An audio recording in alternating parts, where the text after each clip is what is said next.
Podcasting from Brownsville, Brooklyn, New York. This is the Brooklyn Baritone Podcast.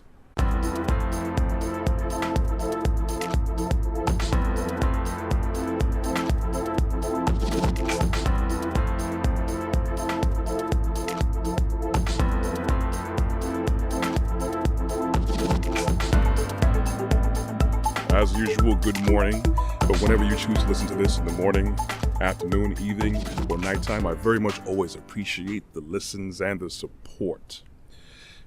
Stand up, my people. I get it, and much of the world gets it, that peoples of color have been downtrodden by European conquests and expansion. That's what we're going straight into today. But stick with me. For examples that I have, of course, written down. The Aborigines of Australia were forced into near annihilation while malnourishment and higher mortality rates continued to plague them. The Native Americans were forced onto reservations where malnourishment, inadequate education, and disease continued to plague them.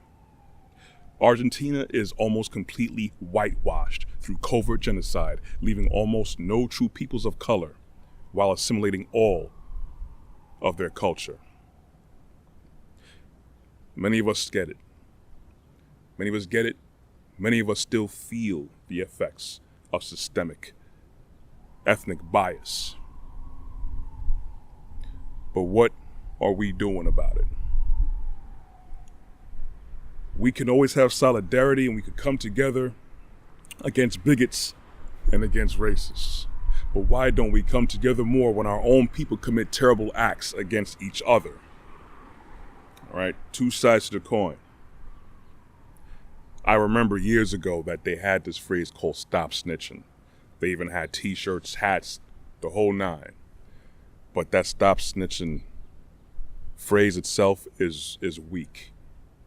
Because basically what you were saying, all the murderers, all the rapists, all the people who assaulted others, all the lowlifes were able to run free because that they were brown skin or black skin.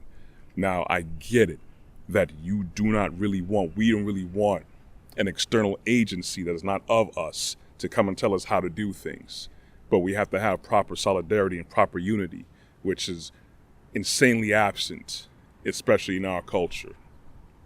Now, one thing I will always admit to is that I admire the solidarity of Muslim people and present Jews.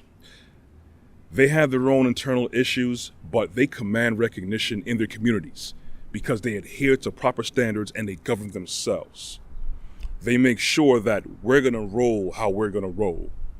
We don't want anybody else who is not of us to come tell us how we're supposed to live. They have a common goal and theme and standards that they adhere to. Most of us, all over the world, any ethnic group, but I'm specifically talking about people of color. We don't have that unity, especially in this country. I totally get it. Like the examples that I said before, the European conquest has left so much destruction in many ways that so many people can't even fathom how much destruction has been caused because of this. Because now it's not just Black Americans that are lazy as people think, that are more prone to destruction, that are more prone to drug abuse, that are more prone to having inadequate education. You can see this is the direct effect from ethnic bias and racism against people of color. So it's not just America. Like I said before, it happened in Australia. It happened also in certain other parts, some parts to a degree with Hawaii.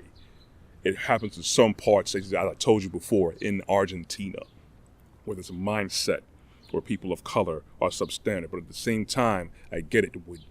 We've been pushed down, held down. But when are we going to get up?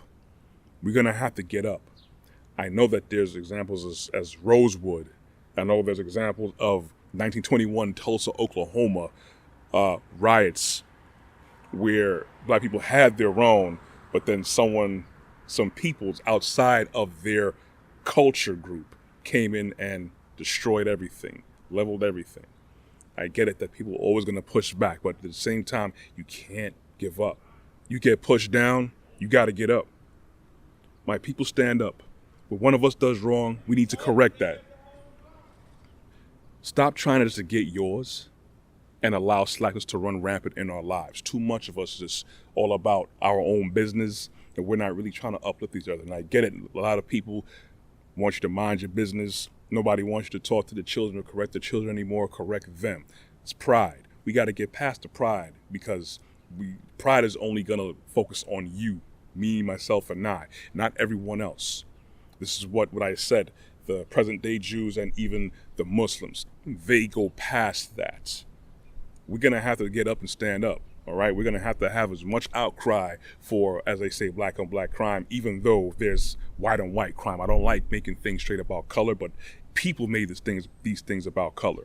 So they have insanely high statistics too against white on white crime as well. That's just really a narrative that people like to push all the time, part of indoctrination and programming. But anyways, getting back on track. We've been knocked down, but we got to get up. We got to get up. We can't drag everyone else down with that I gotta get my mentality or that even stop snitching mentality, man. Stand up, my people. Anyways, that's all I have for today. If you want to listen to any more of my content, you could always check out my website, which is www.brooklynbaritone.com. You can always check me out on YouTube, and please subscribe to Brooklyn Baritone. I'm also on LinkedIn under Corey Ashley. You can find me on Instagram and on Facebook. You can also check me out on the Google Play Store and the Apple iTunes Play Store. Thank you for listening, everyone. I appreciate it. I pray that you have a beautiful and blessed week. And you'll hear from me next week. Anyways, I'm out. Got things to do. Later, y'all.